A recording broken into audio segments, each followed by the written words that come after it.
Mahalaga po sa amin na mapakinggan ang inyong mga kwento. Ang inyong mga dasal Kung maayos po talaga yung mga anak ko.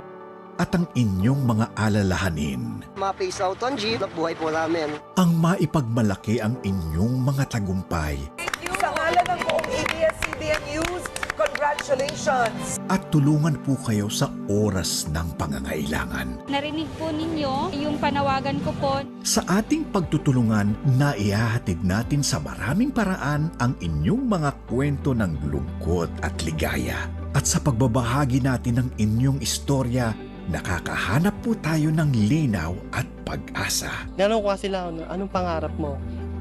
Gusto ko po maging teacher, gusto ko po maging katulad mo, sir. Kaya sa abot ng ating makakaya, patuloy po tayong magpapatrol upang maihatid sa mundo ang ating mga kwento. Kayo nga ang unang nakapunta rito na media. Kahit anong media, wala pong nakapunta rito, ABS-CBN lang.